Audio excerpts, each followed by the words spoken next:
Bhutale Śrīmate Bhaktivedanta Swāminniti Namine Namaste Saraswate Deve Gauravani Pracharine Nirvishesha Shunyavadi Paschatya Deshatarine Jaya Shri Krishna Chaitanya Prabhu Nityananda Shri Advaita Gadadhara Shrivasadi Gaura Bhakta Vrinda Hare Krishna Krishna Krishna Hare Hare Hare Rama Rama Rama Hare Hare Narayanam Namaskritya Naram Chaiva Narottamam Devim Saraswatim Vyasam Tato Jayamudiraye Nashtaprayeshu Abhadreshu Nityam Bhagavata Sevaya Bhagavati Uttama Shloke Bhaktir Bhavati Naishtiki. Reading from Śrīmad-Bhāgavatam, Canto 1, Creation, Chapter 3, entitled Krishna is the source of all incarnations. Text 40. Idam Bhagavatam Nama Puranam Brahma Sammitam Uttama Shloka Charitam Chakara Bhagavan Rishihi Nishreyasaya Lokasya Dhanyam Swastyayanam Mahat. Translation and purport by His Divine Grace Vishwaguru Abhay Charanaravindra Bhakti Vedanta Swami Prabhupada. Translation. Śrīla Sutta Gosvāmī continued, this Śrīmad-Bhāgavatam is the literary incarnation of God, and it is compiled by Śrīla Vyasadeva, the incarnation of God. It is meant for the ultimate good of all people, and it is all successful, all blissful, and all perfect. Purport by Srila Prabhupada. Lord Sri Caitanya Mahaprabhu declared that Śrīmad-Bhāgavatam is the spotless sound representation of all Vedic knowledge and history. There are selected histories of great devotees who are in direct contact with the personality of Godhead. Śrīmad-Bhāgavatam is the literary incarnation of Lord Sri Krishna and is therefore non-different from him. Śrīmad-Bhāgavatam should be worshipped as respectfully as we worship the Lord.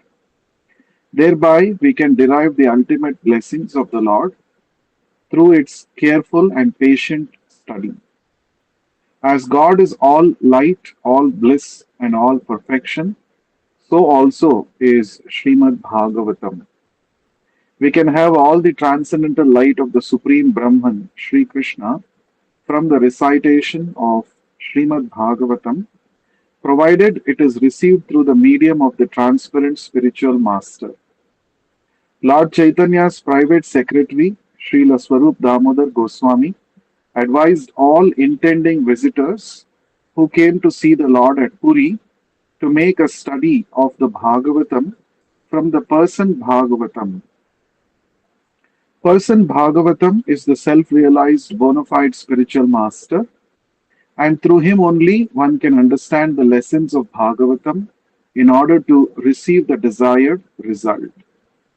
One can derive from the study of the Bhagavatam all benefits that are possible to be derived from the personal presence of the Lord. It carries with it all the transcendental blessings of Lord Sri Krishna that we can expect from his personal contact. Thus ends the Bhakti Vedanta purport. So Sutta Goswami is describing the greatness of Śrīmad-Bhāgavatam before he begins to recite the entire Śrīmad-Bhāgavatam, which he had heard directly from Shukadeva Goswami. So he is saying here, Idam Bhāgavatam Nama Puranam Brahma Samhitam. Idam, this Bhāgavatam Nama Puranam. This Purana, the supplement to the Vedas, Śrīmad-Bhāgavatam, which is Bhāgavatam Nama. The name of this Purana is Śrīmad-Bhāgavatam. And why it is called Bhagavatam? Because it is a book containing the narration of Bhagavan and his pure bhaktas, narration of the personality of Godhead and his pure devotees. Therefore, it is called as Bhagavatam. And it is Brahma Sammitam. Brahma Sammitam. Brahma here refers to the Supreme Absolute Truth, Sri Krishna. Brahma Sammitam means this Bhagavatam is directly the incarnation of the Supreme Absolute Brahman, Sri Krishna. That means there is no difference between Bhagavatam and Lord Krishna himself. That is why here it is called Brahma Sammitam. And what does this Bhagavatam contain? Uttama Shloka Charitam. Charitam means the activities, the pastimes performed by Uttama Shloka. Uttama Shloka is one of the names of Lord Krishna. Lord Krishna is called Uttama Shloka because he is described by, or he is glorified by great personalities, great devotees, the pure devotees, through wonderful poetry, which is transcendental. Shloka refers to the poetry, the verses, and Uttama means that which is above the material modes of nature. So, Lord Krishna is called Uttama Shloka because he is described by his pure devotees in choice poetry. So, this Bhagavatam contains Uttama Shloka Charitam. It contains the activities of the Supreme Personality of Godhead. And Chakara Bhagavan Rishihi. Chakara means it was compiled by, it was written down by whom? Bhagavan Rishihi. It was compiled by Sri Vyasadeva, who is a literary incarnation of the Supreme Lord himself. We understand from the Mahā-Bhārata, Vyasaya Vishnu Rupaya, Vyasa Rupaya Vishnave. So Vyasadeva is directly the incarnation of the Supreme Lord, Vishnu or Krishna. Therefore, here he is addressed as Bhagavan Rishihi. He is directly the Supreme Lord's incarnation who appeared in the form of a great sage, Rishi. And what is the purpose? Why did the great sage Vyasadeva compile the Śrīmad-Bhāgavatam? Nishreyasaya lokasya. The purpose is for the ultimate good. Nishreyasaya. Shreyas means the ultimate good. For the ultimate good of lokasya, of people in this material world. So, this Bhagavatam is a supplement to the Vedas. It is directly the incarnation of the Supreme Lord himself. And Bhagavatam contains the pure narrations of the activities of the Supreme Personality of Godhead. And this Bhagavatam was compiled by Vyasadeva, who is directly the literary incarnation of the Supreme Lord. And the purpose of this Bhagavatam is for the ultimate good of mankind. And there are three important adjectives in the last line of the shloka which describes the greatness of Bhagavatam. Dhanyam swastyayanam mahat. Dhanyam means fully successful, right? Just by studying Bhagavatam, one's life can become fully successful. Dhanyam. So Bhagavatam itself is Dhanyam. And one who studies Bhagavatam is also going to be Dhanyam. Dhanya means his life is going to become fully successful. Swasti ayanam. It is all blissful. Studying Bhagavatam is all blissful. Śrīla Prabhupada compared Bhagavatam to a ripened mango. So from any side you eat the mango, it will be very sweet. So Prabhupada also compared Bhagavatam with a sweet. From any side you try to taste the sweet, it will be very, very blissful. It will be very tasty. So Swasti Ayanam, Bhagavatam is meant for bestowing the supreme bliss upon all mankind. Therefore it is Swasti Ayanam. And Mahat.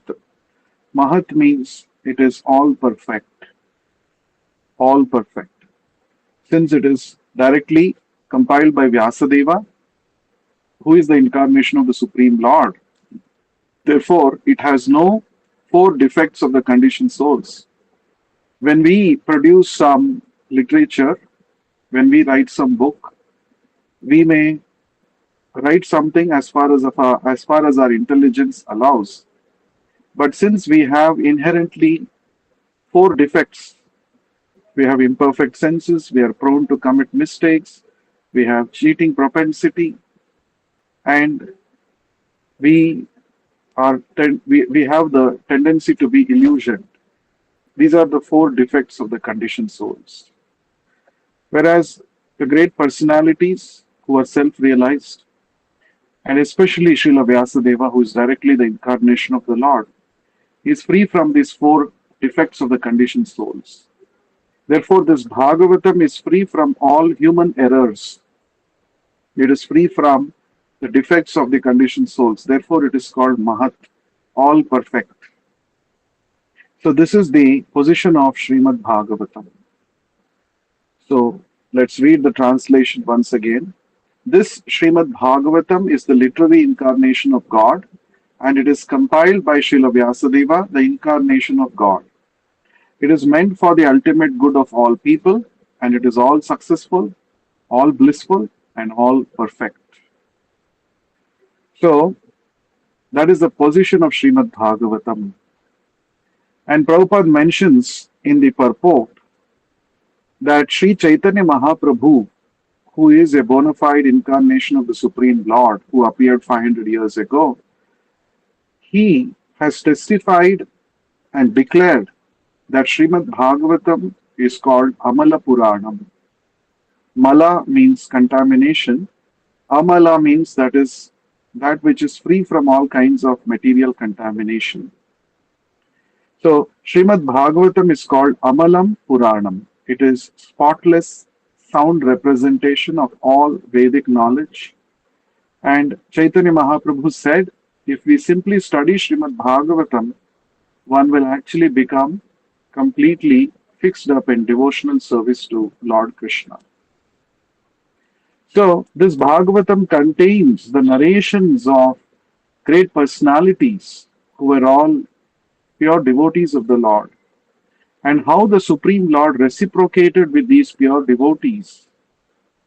That's the whole discussion in the Bhagavatam. In fact, these are the things which are happening in the spiritual world. So, in the spiritual world, there is the Lord and there are His pure devotees. The interaction between the Lord and His pure devotees is all blissful, both for the Lord and His devotees.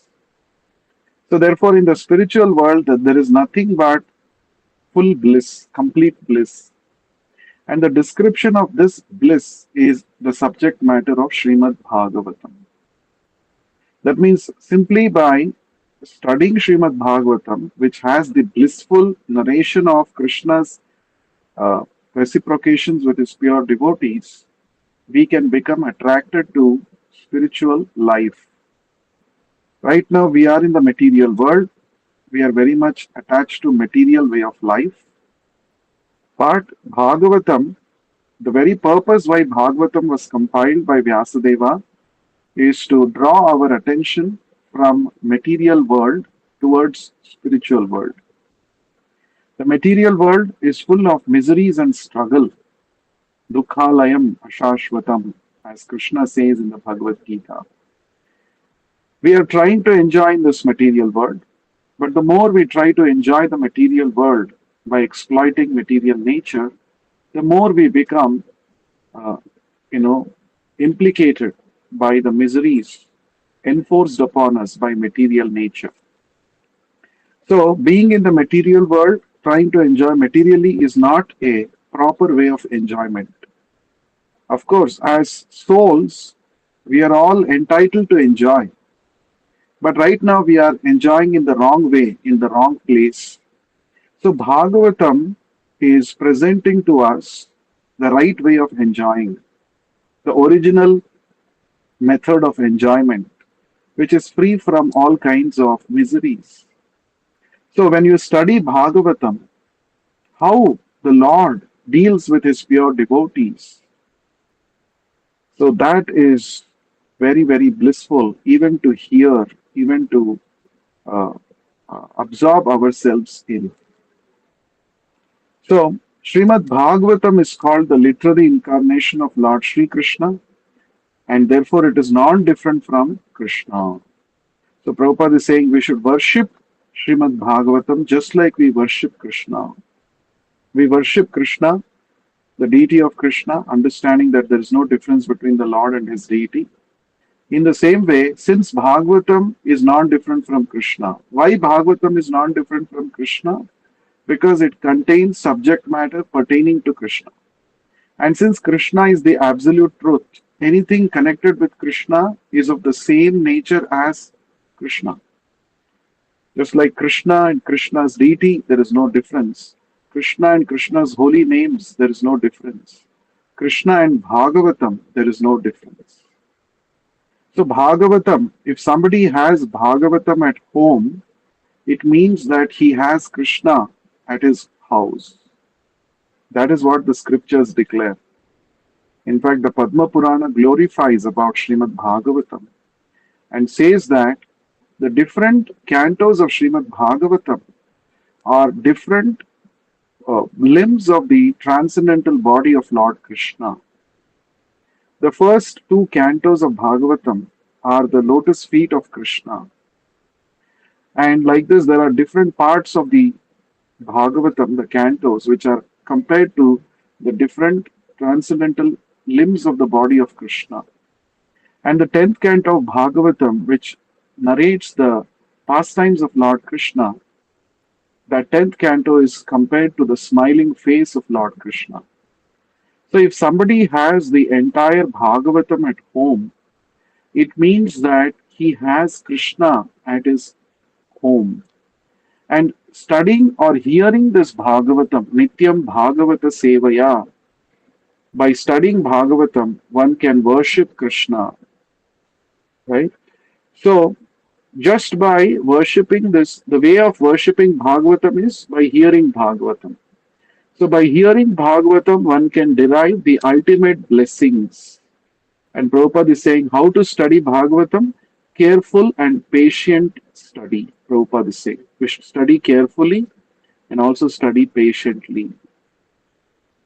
And Prabhupada is saying, as God is all light, all bliss, and all perfection, so also is Śrīmad-Bhāgavatam. We can have all the transcendental light of the Supreme Brahman Sri Krishna from the recitation of Śrīmad-Bhāgavatam. So simply by reciting Bhagavatam, one can directly come in contact with Krishna. Prabhupada is saying we can have all the transcendental light of the Supreme Brahman Sri Krishna from the recitation of Śrīmad-Bhāgavatam, provided it is received through the medium of the transparent spiritual master. That's very important. From the Parampara Acharya, this knowledge has to be understood. Just like we are trying to read the presentation of Śrīmad-Bhāgavatam by our beloved spiritual master, Vishwaguru Śrīla Prabhupada, who is a bona fide spiritual master. We have to understand the Bhagavatam from a pure Bhagavata. Bhagavata means the book Bhagavata and also the person Bhagavata. Every year, when Chaitanya Mahaprabhu was present in Jagannath Puri, so many devotees would come from Navadvip, Mayapur, from the Gaudiya Vaishnavas, the devotees from Bengal. They would all come to see Chaitanya Mahaprabhu. They would reside in Jagannath Puri during the 4 months of the Chaturmasya, the rainy season. And they would take association of Sri Chaitanya Mahaprabhu. They would serve him. They would learn the process of devotional service by the personal behavior of Sri Chaitanya Mahaprabhu. And they would also participate in the Rath Yatra festival of Sri Jagannath. So, this devotee called as Śrīla Svarūpa Dāmodara Gosvāmī, who was the personal secretary to Sri Chaitanya Mahaprabhu, he would always tell the devotees, he would say, please make a study of Bhagavatam from the person Bhagavatam. Then you will actually never feel separation from Sri Chaitanya Mahaprabhu. Then you will always feel the presence of Krishna, and you will make steady progress towards achieving Krishna Prema. This was the recommendation of Śrīla Svarūpa Dāmodara Gosvāmī. Svarūpa Dāmodara Gosvāmī was a confidential devotee of Sri Chaitanya Mahaprabhu, and he knew the mood of Sri Chaitanya Mahaprabhu, and he was a great authority because Chaitanya Mahaprabhu had appointed him to check the standards of compositions made by devotees. Sometimes devotees would make some compositions, would write some poems or some literature glorifying Krishna or glorifying Chaitanya Mahaprabhu, and they would want to present their writings in front of Sri Chaitanya Mahaprabhu by reciting them. But Chaitanya Mahaprabhu would not hear their recitations first. First, they had to go through the scrutiny by Śrīla Svarūpa Dāmodara Gosvāmī. Only when Svarūpa Dāmodara Gosvāmī found them to be consistent with the parampara understanding, then he would recommend them to Sri Chaitanya Mahaprabhu, and only then Chaitanya Mahaprabhu would hear the compositions made by devotees. If Śrīla Svarūpa Dāmodara Gosvāmī, if he found that there is some kind of technical error or rasa bhasa, two unwanted mixing, undesirable mixing of two or more rasas, is called rasa bhasa. So if Svarūpa Dāmodara Gosvāmī found that the writings of anybody is having this defect of rasa bhasa, or if it is having the defect of apasiddhanta, wrong philosophy, then he would actually tell them, please do not present this to Sri Chaitanya Mahaprabhu. So that was the standard of Śrīla Svarūpa Dāmodara Gosvāmī.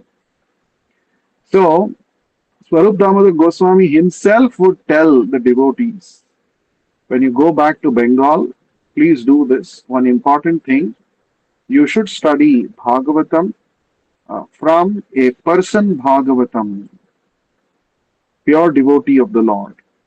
Study Bhagavatam under the guidance of a pure devotee of the Lord. That is the meaning of Nityam Bhagavata Sevaya. Nityam Bhagavata Sevaya means to study Bhagavatam under the guidance of a pure devotee who is also a Bhagavata. So Prabhupada writes here, person Bhagavata is the self-realized bona fide spiritual master, and through him only one can understand the lessons of Bhagavatam in order to receive the desired result. The desired result. What is the desired result of studying Bhagavatam? The desired result is to become attached to Krishna and his devotional service, to understand the intricacies of devotional service and become fixed up in devotional service to Krishna. That is the actual purpose or the desired result of studying Śrīmad-Bhāgavatam. So if one wants to achieve this desired result, then one must study Śrīmad-Bhāgavatam under the guidance of a bona fide spiritual master who is a sent person, pure devotee of the Lord. Right? So then one can attain this desired result of becoming attached to Krishna and his devotional service. So Prabhupada also writes, one can derive from the study of Bhagavatam all the benefits that are possible to be derived from the personal presence of the Lord. Very, very heavy statement, very, very important point Prabhupada is saying.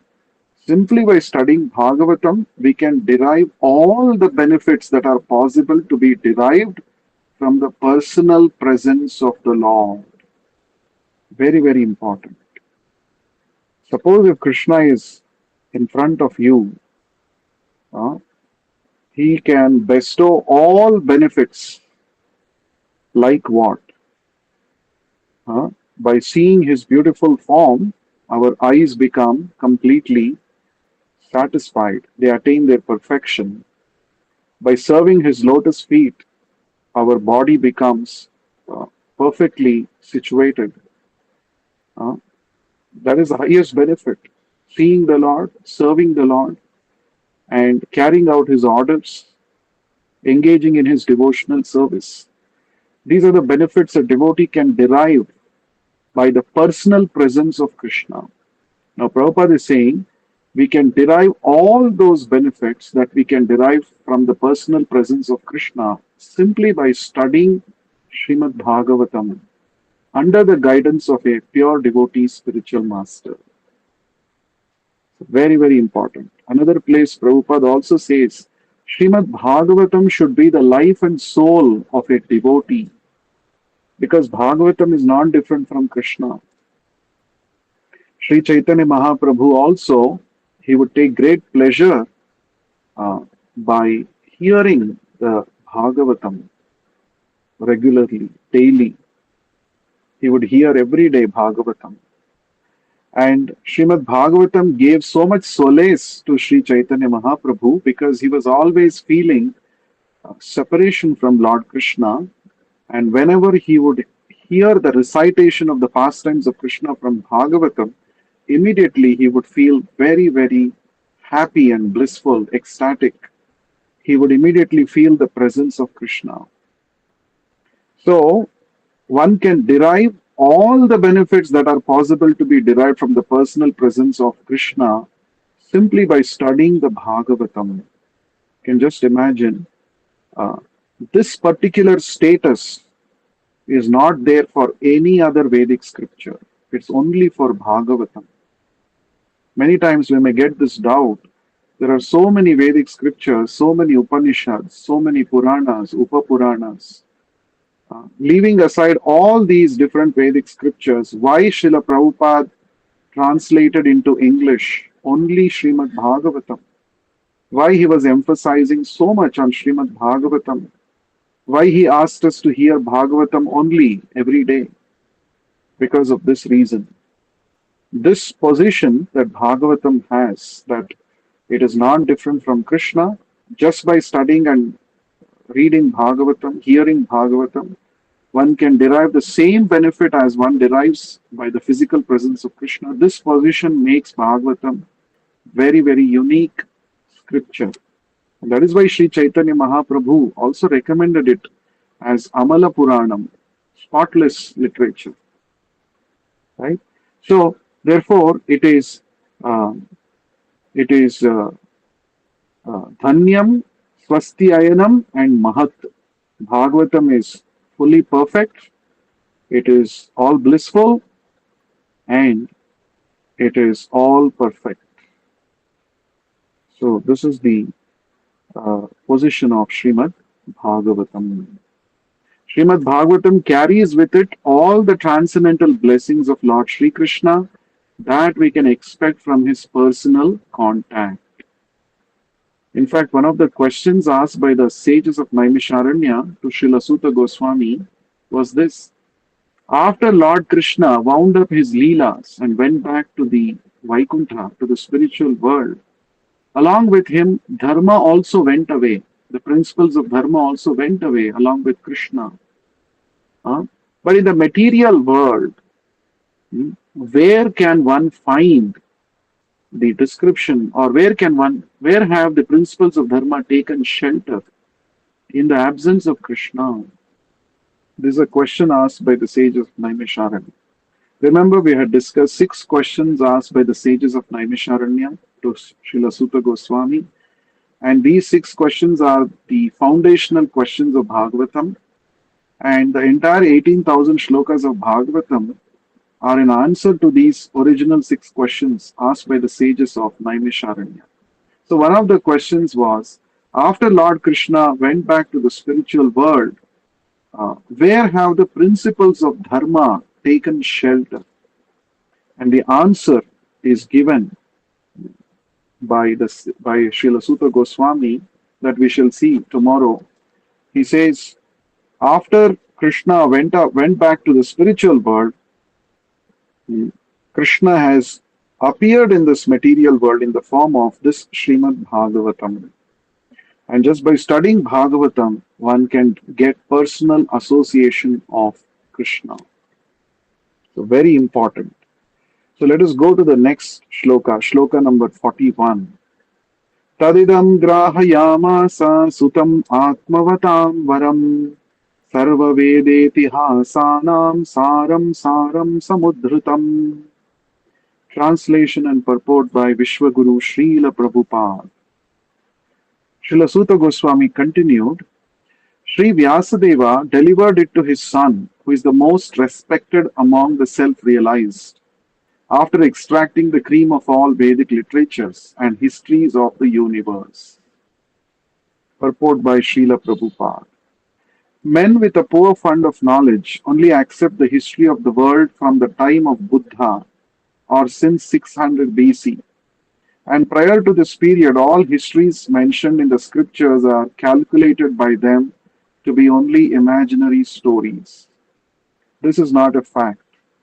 All the stories mentioned in the Puranas and Mahā-Bhārata, etc., are actual histories, not only of this planet, but also of millions of other planets within the universe. Sometimes the history of the planets beyond this world appear to such men to be unbelievable, but they do not know that different planets are not equal in all respects, and that therefore some of the historical facts derived from other planets do not correspond with the experience of this planet. Considering the different situation of different planets and also time and circumstances, there is nothing wonderful in the stories of the Puranas, nor are they imaginary. We should always remember the maxim that one man's food is another man's poison. We should not therefore reject the stories and histories of the Puranas as imaginary.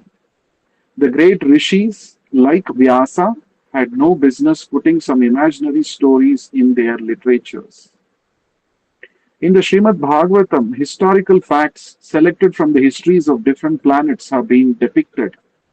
It is therefore accepted by all the spiritual authorities as the Mahā-Purāṇa. The special significance of these histories is that they are all connected with the activities of the Lord in a different time and atmosphere. Śrīla Shukadeva Goswāmī is the topmost personality of all the self-realized souls, and he accepted this as the subject of studies from his father Vyasadeva. Śrīla Vyasadeva is the great authority, and the subject matter of Śrīmad-Bhāgavatam being so important, he delivered the message first to his great son, Śrīla Shukadeva Goswāmī. It is compared to the cream of the milk. Vedic literature is like the milk ocean of knowledge. Cream or butter is the most palatable essence of milk, and so also is Śrīmad-Bhāgavatam, for it contains all palatable, instructive, and authentic versions of different activities of the Lord and his devotees. There is no gain, however, in accepting the message of Bhagavatam from the unbelievers, atheists, and professional reciters who make a trade of Bhagavatam for the layman. It was delivered to Śrīla Shukadeva Goswāmī, and he had nothing to do with the Bhagavata business. He did not have to maintain family expenses by such trade. Śrīmad-Bhāgavatam should therefore be received from the representative of Shukadeva, who must be in the renounced order of life without family encumbrance. Milk is undoubtedly very good and nourishing, but when it is touched by the mouth of a snake, it is no longer nourishing. Rather, it becomes a source of death. Similarly, those who are not strictly in the Vaishnava discipline should not make a business of this Bhagavatam and become a cause of spiritual death for many hearers. In the Bhagavad Gita, the Lord says that the purpose of all the Vedas is to know Him, Lord Krishna, and Śrīmad-Bhāgavatam is Lord Krishna, Sri Krishna himself, in the form of recorded knowledge. Therefore, it is the cream of all the Vedas, and it contains all historical facts of all times in relation with Sri Krishna. It is factually the essence of all histories. Thus ends the Bhakti Vedanta purport. So Sutta Goswami is continuing to talk about the origin of Śrīmad-Bhāgavatam. In the previous shloka, he talked about the position of Śrīmad-Bhāgavatam. In this shloka, 41st shloka, which we just read now, he's talking about the origin of Bhagavatam. Tad idam grahayam asa. Tad idam. This grahayam asa, made to accept. Sutam atmavatam varam. Sutam means son. Atmavatam means the self-realized. Varam means the best. So the best of the self-realized, the most respectful of the self-realized, most respected among the self-realized. So who was the most respected among the self-realized? Who was actually the son of Vyasadeva? And that is Shukadeva Goswami, as we know. So Vyasadeva compiled Bhagavatam, the literary incarnation of the Lord, which contains pure narrations about the activities of the Lord, by studying which one can attain the ultimate goal, which makes our life all successful, all blissful. Now, he wanted to deliver this Bhagavatam to somebody who is very suitable, who is qualified to understand Bhagavatam and then present it to the whole world. Therefore, he chose his own son, Shukadeva Goswami, who is described here as Sutam Atmavatam Varam. He was the best among the self-realized souls, and he was his own son. About Shukadeva Goswami, we have already discussed in the previous chapter how from the very beginning he was disinterested in material affairs. He was completely absorbed in spiritual realization, but he was more attached to the Brahman realization, the impersonal realization of the absolute truth. It was only after he heard Śrīmad-Bhāgavatam from his learned father Vyasadeva that Shukadeva Goswami gave up his attachment to the impersonal feature of the absolute truth and became a pure devotee himself.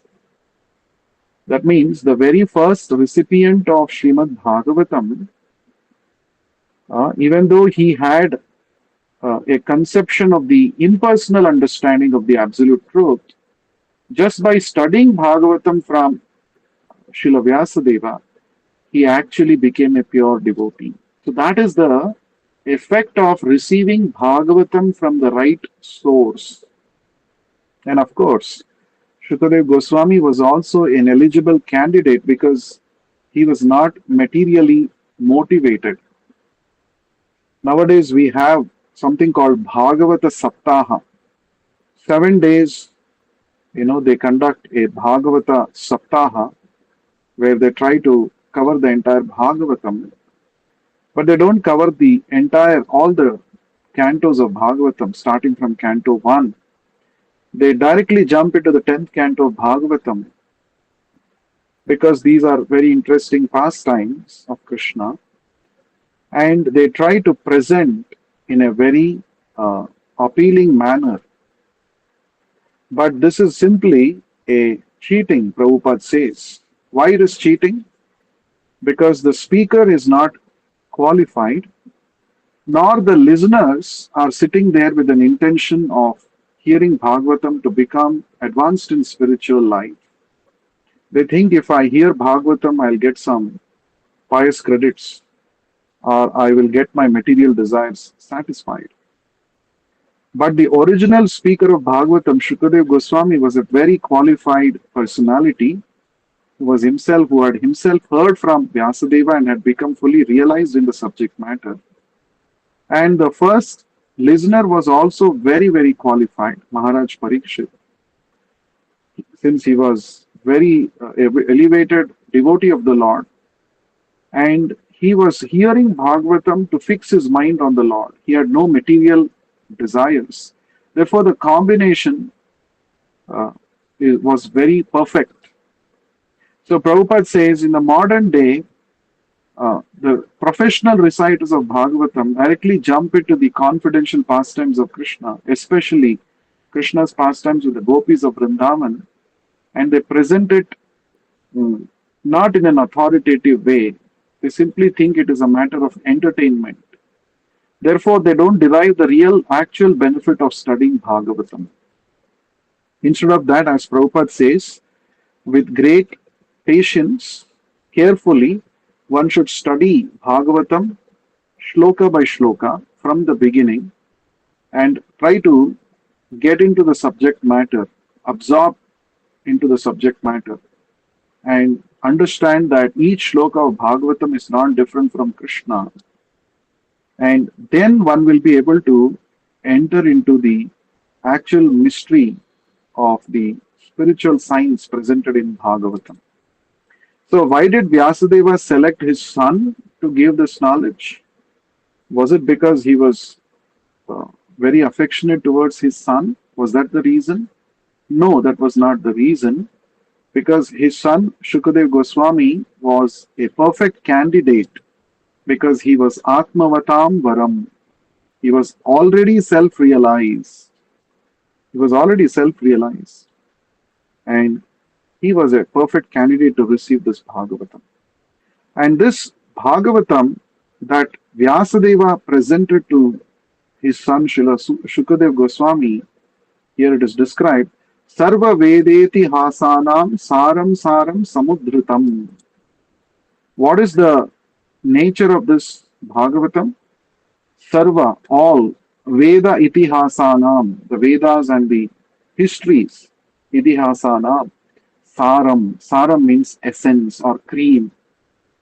So, if you consider the entire Vedic literatures to be like milk, as you keep boiling the milk, it thickens and becomes more and more thicker. And finally, it becomes cream, which is the actual essence of that milk. So, Śrīmad-Bhāgavatam is that kind of a cream of all the Vedic literatures. So, if one studies all the Vedic scriptures, what final essence one derives, that one can derive simply by the careful and patient study of Śrīmad-Bhāgavatam.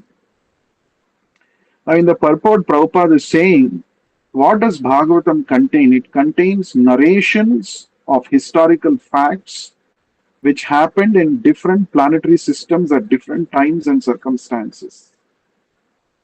Now, many times people think that these kinds of narrations are simply fictitious. Why they think it is fictitious? Because suppose if you study in Bhagavatam that there was the Samudra Manthana, it is described in the 8th canto of Bhagavatam. One side the Asuras, one side the Devatas, they were churning the ocean of milk, making Mandara mountain as the pivot and Vasuki as the rope. So they were churning. So many items came out one by one. So first of all, it is very hard to believe that there was an ocean of milk. Why? Because we limit ourselves to the experience that we gain in this material world by our limited perception. We have only seen ocean of salt water in this planet. We have not seen oceans of milk.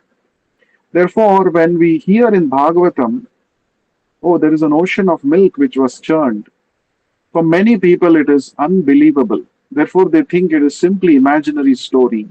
It is simply a fictitious story. And some other people try to interpret it.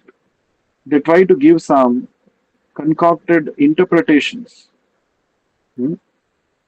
So some people say the Samudra Manthana is nothing but churning inside your mind. The Mandara hill represents your spinal, your backbone, and the Kurma. They give their own explanations like this because they think that these are all unbelievable stories. There must be some hidden message, In a cryptic manner, Vyasadeva has written these stories to make it attractive. But inside this, there is some meaning. We have to decode that meaning. This is how many people think. But Prabhupada is saying, this is not the way to study Bhagavatam. It has to be accepted as it is. Prabhupada also writes that why will great sages like Vyasadeva put some imaginary stories in these literatures? They're not ordinary people. They're not here to mislead us, nor are they here to, test our knowledge. Oh, we will give some cryptic story and let the people in Kali Yuga use their brains to decode the message. No, no, no. In fact, Bhagavatam is saying in the very beginning that in Kali Yuga people will be mandamati, dull-headed. If that is the case, why will Vyasadeva put some cryptic message, some imaginary story and leave it to us to decode? No, these are all real stories, real histories. When Bhagavatam says Samudra Manthana happened, it happened. When Bhagavatam says, there is a ocean of milk, it exists. But we have not perceived it in this world doesn't mean it does not exist. What we are seeing in this earthly planet, our visible things that we are seeing in this world is just a particle of dust compared to the entire universe. Universe is so huge. There are so many variegated forms of lives, variegated forms of planetary systems. So much of variety exists in this material world. What we are seeing in this earthly planet is nothing. So when we study these scriptures, Bhagavatam, it also makes us humble because, it makes us think that what I know is very limited. The reality is so huge. Lord's creation is so wonderful. It is full of variegatedness. What I am experiencing with my limited senses in this earthly planet, that is it's just one small bit of the entire reality. It's not the reality. So, and also one more thing is, whatever we see in Bhagavatam, it's not only the histories which happened on this earthly planet. It happened at different places, different planetary systems. All these are depicted in Bhagavatam. So therefore, Bhagavatam is called as Mahā-Purāṇa by the great authorities because it has historical facts selected from the histories of different planets. But one common point is all these historical facts that are selected from different planets which are described in Bhagavatam, why they're all put in Bhagavatam? Because it has got connection with the activities of the Lord. That is the central focus. The focus is Hari Sambandha. What is the connection with the Lord? So when you study Bhagavatam, you will also see how to perceive Hari Sambandha in everything in this material world. That is the training Bhagavatam gives us. Vyasadeva is not simply putting some set of historical facts. No, but he's also telling us how Krishna is connected with that and how his activities bring perfection to everybody's life at different planetary systems in different times. That has to be studied. That is the main thing. So therefore, this cream of all Vedic knowledge, Śrīmad-Bhāgavatam, it contains not only philosophy, it also contains beautiful pastimes, leelas of Krishna and his pure devotees, which are very relishable, even for a neophyte, even for a beginner in bhakti school. These pastimes are very relishable, and these pastimes are also instructive. They teach us something, something sublime. They teach us these pastimes of the Lord narrated in the Bhagavatam, when they are understood from the right source, They teach us how to mold our life in such a way that we can always be Krishna conscious. That is the main purpose of Bhagavatam, how to be always Krishna conscious. So therefore, it has to be, the subject matter is very grave and it has to be received from the right source. That's very important. So Prabhupada is saying, Shukadeva Goswami, why Shukadeva Goswami was chosen? One more important reason is Shukadeva Goswami, he was in the renounced order of life. He had no pressure to earn his livelihood like the modern day professional reciters of Bhagavad Katha who try to make this as a profession. They speak very nicely, very attractively, they gather public and they make it as their money earning business. So Shukadeva Goswami had no such business to do. Right? Bhagavatam describes, as you keep reading in the second canto, it comes. Even in the first canto, it comes. That Shukadeva Goswami, he would simply visit houses because he was in the renounced order of life. He was a sannyasi. Sannyasi's business is to maintain himself by begging. He would go to the householders door to door, and it is described that he would stay in somebody's house only for the time duration of milking a cow. That was the duration for which he would stay.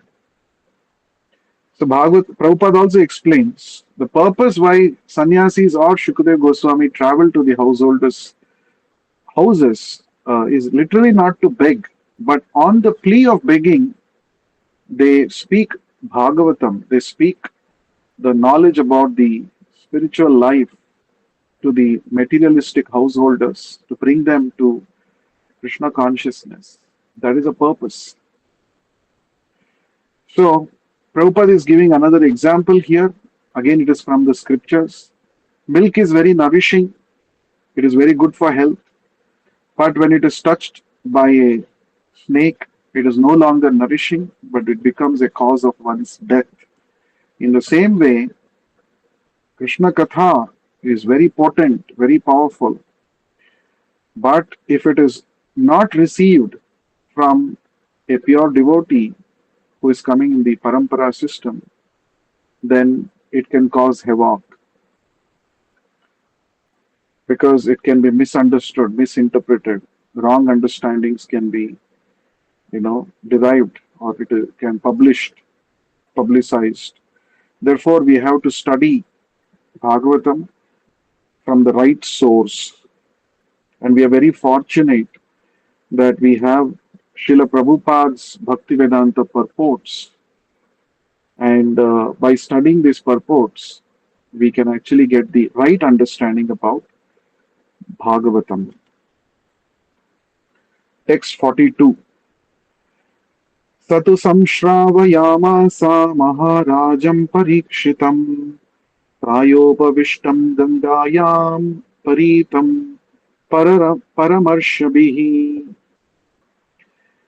Translation and purport by Śrīla Prabhupada. Translation, Śrīla Sudha Goswami continued, Shukadeva Goswami, the son of Vyasadeva, in his turn delivered the Bhagavatam to the great Emperor Parikshit, who sat surrounded by sages on the banks of the Ganges, awaiting death without taking food or drink. Purport by Śrīla Prabhupada. All transcendental messages are received properly in the chain of disciplic succession. This disciplic succession is called parampara. Unless therefore Bhagavatam or any other Vedic literatures are received through the parampara system, the reception of knowledge is not bona fide. Vyasadeva delivered the message to Shukadeva Goswami, and from Shukadeva Goswami, Suta Goswami received the message. One should therefore receive the message of Bhagavatam from Suta Goswami or from his representative, and not from any irrelevant interpreter. Emperor Parikshit received the information of his death in time, and he at once left his kingdom and family and sat down on the bank of the Ganges to fast till death. All great sages, rishis, philosophers, mystics, etc., went there due to his imperial position. They offered many suggestions about his immediate duty, and at last it was settled that he would hear from Shukadev Goswami about Lord Krishna. Thus the Bhagavatam was spoken to him. Sripada Shankaracharya, who preached Mayavada philosophy and stressed the impersonal feature of the Absolute, also recommended that one must take shelter at the lotus feet of Lord Sri Krishna, for there is no hope of gain from debating. Indirectly, Sripada Shankaracharya admitted that what he had preached in the flowery grammatical interpretations of the Vedanta Sutra cannot help one at the time of death. At the critical hour of death, one must recite the name of Govinda. This is the recommendation of all great transcendentalists. Shukadev Goswami had long ago stated the same truth, that at the end one must remember Narayana. That is the essence of all spiritual activities. In pursuance of this eternal truth, Śrīmad-Bhāgavatam was heard by Emperor Parikshit, and it was recited by the able Shukadev Goswami. And both the speaker and the receiver of the messages of Bhagavatam were duly delivered by the same medium.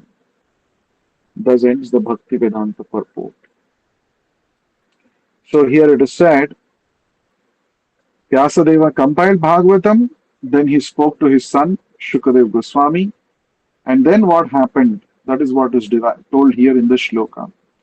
Satu samshravayam asa. Samshravayam asa. Samshravayam. Make them audible. To speak. Maharajam Parikshitam. To the great king, Emperor Parikshit Maharaj.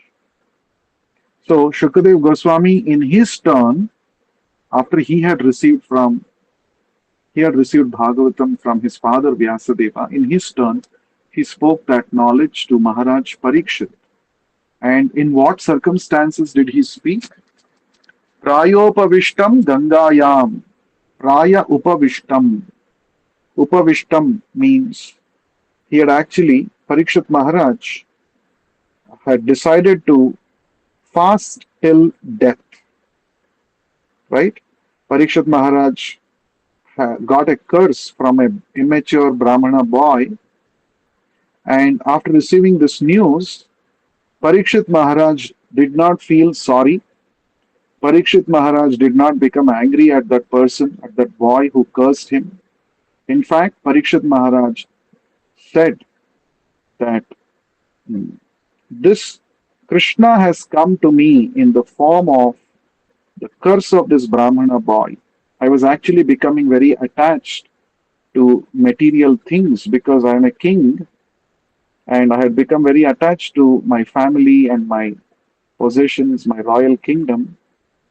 And therefore, Krishna has come so mercifully in the form of this curse through this boy, so that I can become detached, so that I can fix my mind on Krishna. This was the response of Parikshit Maharaj. Nirveda Moolam Dvijashapa Rupam. So he said, Parikshit Maharaj said, this Dvijashapa, this Brahmana boy's curse, actually is a source of great detachment, Nirveda Moolam, for me. And Krishna himself has come in the form of this curse. That is a perception of a pure devotee. From this, Bhagavatam is teaching us how should we perceive miseries and difficulties in our life. When we meet some difficulties, when we come across some miseries in our life, we generally tend to curse the person who has immediately caused miseries or difficulties to us. We become angry at that person. We say, because of this person, I am suffering in my life. We try to play the victim card.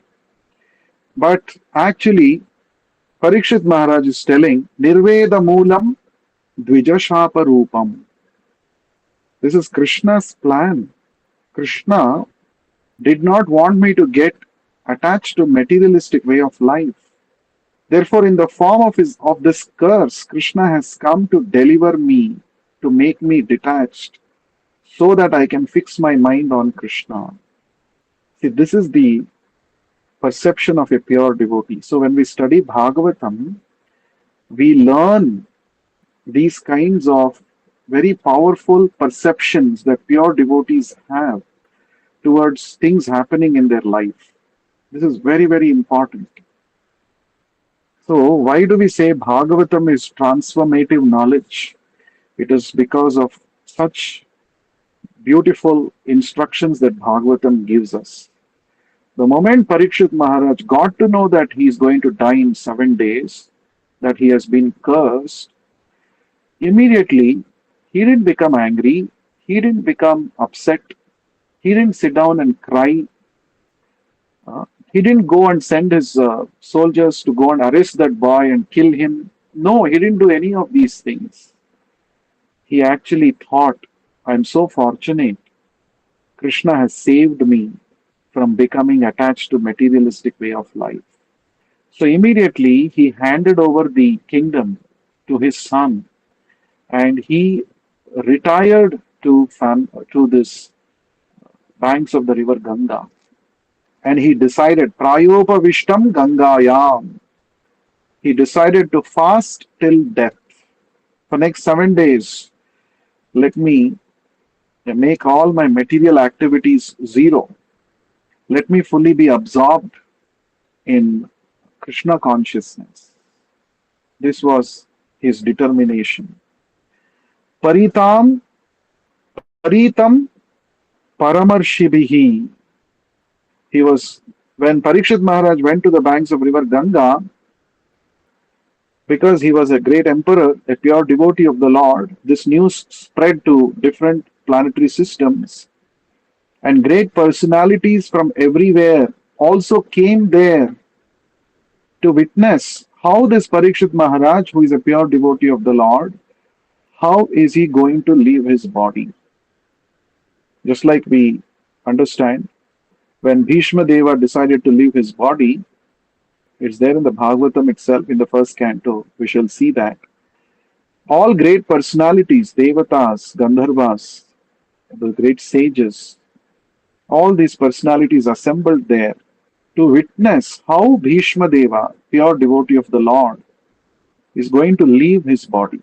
Because a pure devotee not only teaches us while he is alive in this material world, in the material body, but he teaches us till his last breath, even after his last breath. In fact, material pure devotee transcends birth and death, isn't it? But pure devotee teaches the art of giving up one's body, the art of fixing one's mind on the lotus feet of Krishna while leaving the body. In the 8th chapter of the Bhagavad Gita, Lord Krishna says that Yam yam vapi smaran bhavam tyajatyante kalevaram tam tamevaiti kaunteya sada tad bhava bhavitaha. Whatever state of being one remembers while quitting one's body, that state one will attain without fail.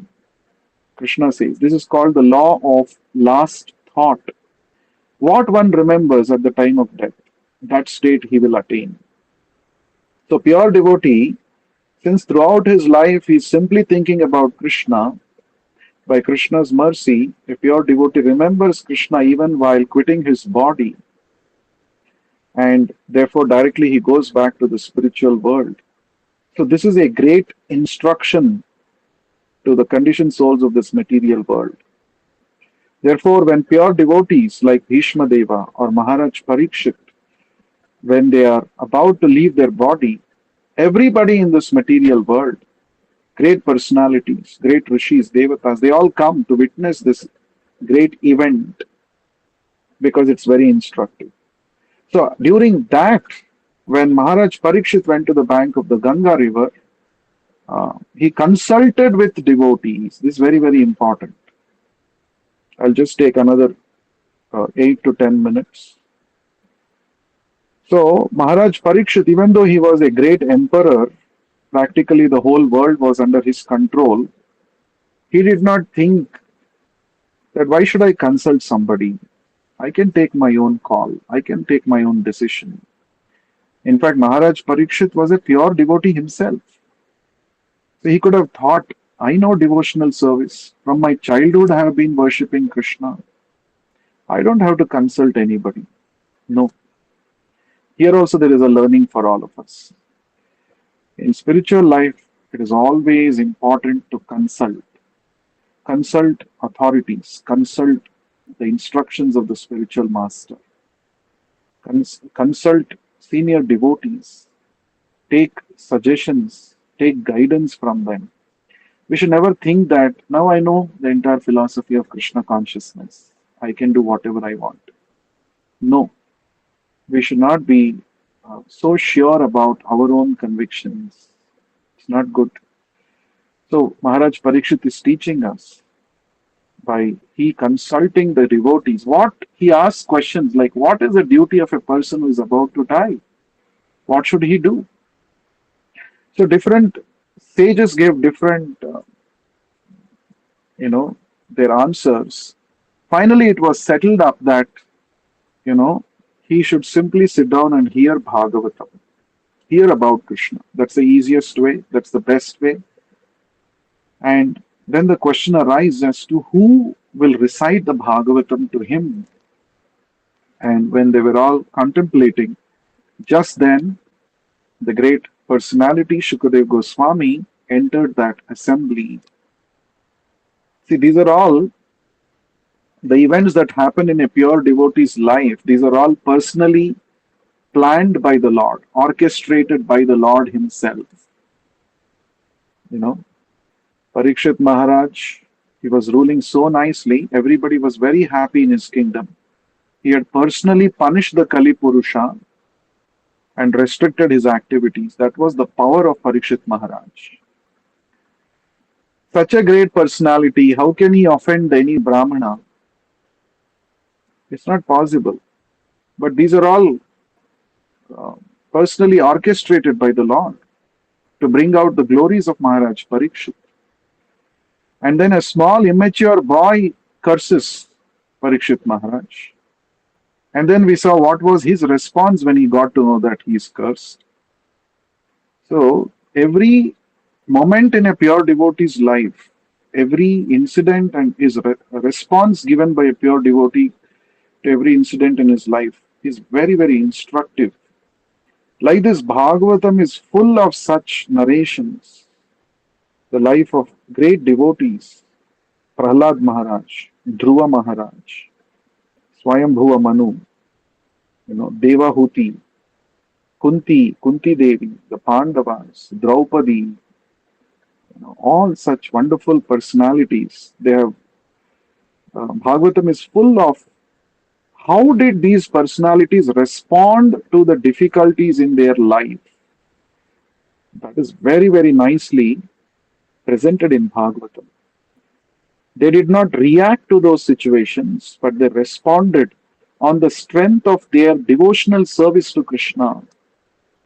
So if we also, by the association of devotees, by the association of Srila Prabhupada's instructions, and by chanting the holy names, if we also can become fixed up in devotional service, every situation in our life, instead of reacting, we will be able to give a proper spiritual response by the grace of the Lord.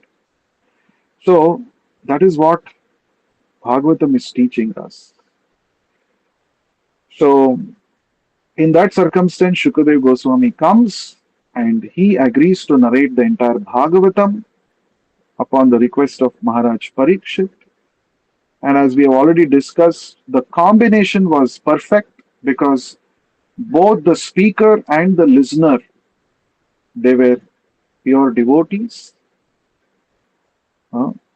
Speaker is a liberated soul.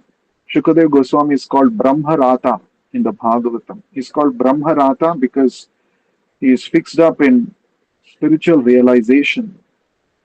And Parikshit Maharaj is called Vishnu Rata because he was personally protected by the Lord himself when he was in the womb of his mother. So this combination of Brahma Rata and Vishnu Rata, that gave rise to this great literature, Śrīmad-Bhāgavatam. Shukhamukad Amrita Drava Samyutam, as we have read in the first chapter of the Bhagavatam. It is very, very relishable because, especially because it was spoken by Shukadeva Goswami, who spoke based on his realizations. Right?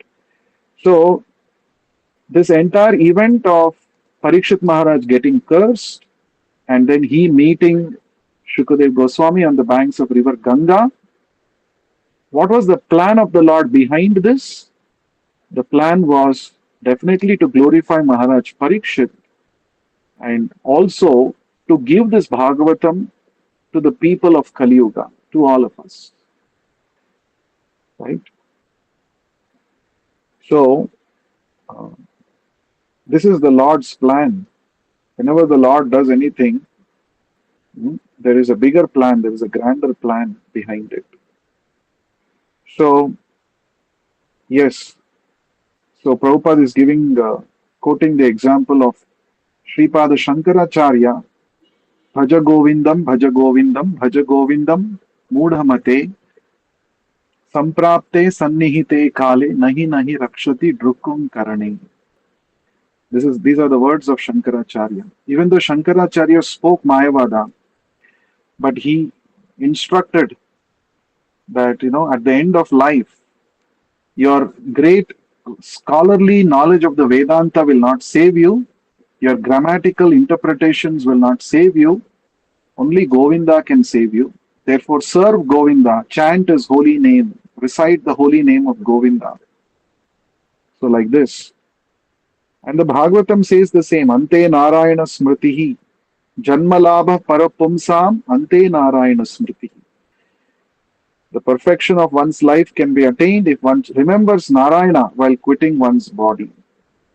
So, by hearing Bhagavatam from Shukadeva Goswami, Parikshit Maharaj became perfectly situated in fixing his mind on the Lord, and he attained liberation just by hearing Bhagavatam.